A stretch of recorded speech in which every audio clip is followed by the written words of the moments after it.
After taking over the mobile phone department, Lei Jun started with the heads of 8 departments and had one-on-one conversation with all colleagues in the mobile phone department. The first was to understand everyone's job responsibility in the department. The second was to understand the problems faced by the company through conversations. And the third was to hear recommendations of new business leaders. After removing Zhou Guangping, Lei Jun was still worried about whether such a major personnel change would cause major troubles and whether the entire team would mutiny. After talking to everyone, he felt relieved. Employees had long been believed that there were problems within the team and that reform, adjustment, and reorganization were needed. The supervisors of various departments were repromoted and appointed. Large-scale external recruitment was also required. Xiaomi embarked on a path of refining operations and systematic growth.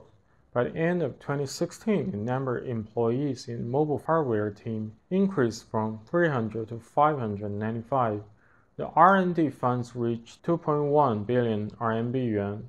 The air was getting fresher little by little. Everything seemed to be getting better slowly. The supply chain management side, Zhang Feng, an old friend, stood up. Although Zhang Feng's Redmi technology was thriving in the mobile part business, was firmly ranked first in the market. Zhang Feng, who didn't like the culture of large companies, was willing to come out to help Lei Jun. Xiaomi's supply chain management gradually entered a healthy track when the mobile phone department and the supply chain began to turn the tide. The full expansion of Xiaomi's offline channels began in 2016. Zhang Jianhui, who is responsible for Xiaomi Home, led the team to make up for knowledge of offline stores in a few months. From the design of customer traffic lines to the placement of shelves and other details. February 18, 2016, the Xiaomi Home store in Wucaicheng, Beijing, started trial operations. After several months of operation, the store's monthly sales reached 11 million RMB yuan, which was close to that of 1/10 of the entire Xiaomi store. In the performance evaluation of offline retail stores, this Xiaomi Home even exceeded the second-ranked luxury brand in the world's retail store sales at that time. The key to success of the Xiaomi Home model was that it not only sold mobile phones, but also daily necessities products from Xiaomi ecological chain companies such as sports bracelet, power banks, Segway, air purifiers, and power stripe brought huge traffic to Xiaomi Home. As the domestic situation improved, Xiaomi's Redmi Note 3 mobile phone launch in the Indian market also sold well in the Indian market. Because it is extremely in line with the needs of the Indian market, Xiaomi finally made profit in the Indian market for the first time. According to data released by IDC in 2016, the top 4 China domestic smartphone market share rankings were Oppo, Huawei, Vivo, and Apple respectively. Xiaomi ranked 5th. In terms of global market share, Xiaomi also fell out of the top 5 and became others on the list. The problems accumulated in other places were eventually reflected in market share. The fourth quarter of 2016 became the trough of Xiaomi's historic sales. However, at such time, Xiaomi launched the Xiaomi Note 2 and Xiaomi Max at the Peking University Gymnasium. The failure of the first generation Xiaomi Note was due to the Snapdragon processor. Then the problem with Xiaomi Note 2 was a result of the problem with Samsung screen.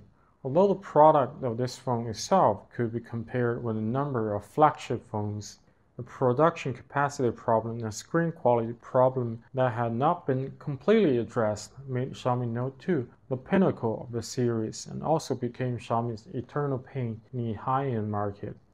Although Mix did indeed bring the concept of full screen and led the industry, the yield problem caused by the all-ceramic phone body made this phone destined to be out of reach for the public. However, the huge impact of Xiaomi Mix gave the Xiaomi team in a low period great confidence and became a prelude to Xiaomi's counterattack. With the efforts of the supply chain team led by Zhang Feng, the supply chain and delivery were becoming increasingly stable. In April 2017, Xiaomi 6 satisfied major consumers. While the product was developing, Xiaomi's market share in India finally surpassed Samsung in the third quarter and became their first. By the end of 2017, Xiaomi's mobile phone sales reached 90 million pieces and returned to the top 5 in global smartphone sales. After crossing the most turbulent time, Xiaomi successfully embarked on a journey of success. After 2017, it began to progress at high speed again. The media were also competing to report on Xiaomi's comeback. Xiaomi also began to consider IPO this year. Since Xiaomi's early talent incentive policies were mostly based on equity incentives, listing was not only for the long-term development of the company, but also reward employees' efforts and retain outstanding talents. After experiencing the problem of relevant policy adjustments, Xiaomi finally went public on Hong Kong Stock Exchange on July 9, 2018 after twists and turns. It was valued at $52.9 billion. Listing became an important milestone for Xiaomi. The company took 8 years to achieve a market value of $52.9 billion. Annual revenue exceeded 100 billion RMB yuan. This was also unprecedented in the history of Xiaomi.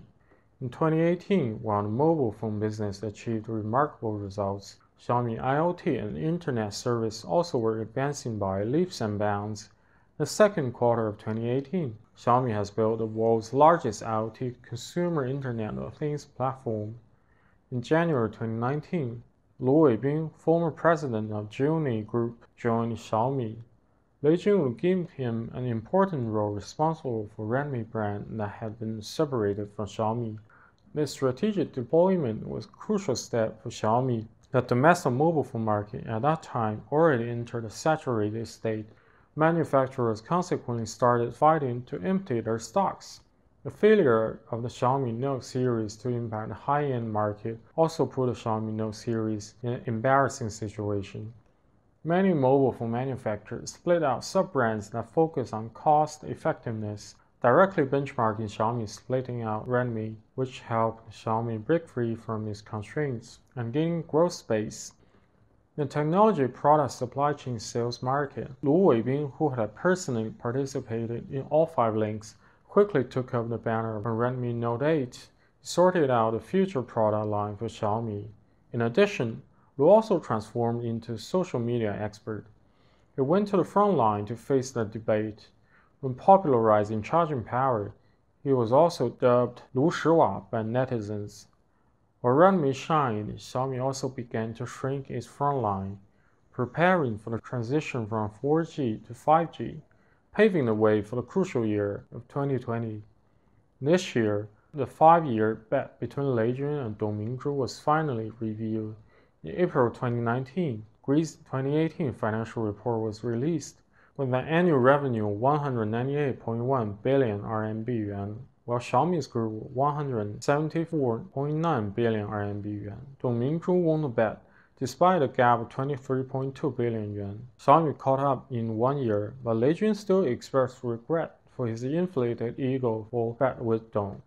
At the Xiaomi 10th anniversary press conference in 2019, Fortune magazine released a list of the world's top 500 companies that year. Xiaomi entered the list for the first time and set a record, the youngest Fortune 500 company in history. On August 11, 2020, the theme of Xiaomi's 10th anniversary conference was moving forward. Just like these words, Lei Jun first briefly reviewed the past 10 years of Xiaomi at the conference. At the end of the review, Lei Jun talked about the saying that good companies make profits and a great company win consumers' hearts. At Xiaomi Spring Conference at the end of April, Lei Jun successively released the Xiaomi 11 Pro, known as King of Android, the Xiaomi 11 Ultra, the Android Lite, and the Xiaomi Max foldable screen mobile phone had been fully deployed in various price segments. At the end of the press conference, Xiaomi finally announced the long-circulated rumors of Xiaomi cards. When explaining the reason for making cards, Lei Jun said that he was thinking why everyone wanted Xiaomi to make cards. Is it because they think Xiaomi's achievements in the past 11 years have made everyone believe that Xiaomi can make the first card exclusive to young people?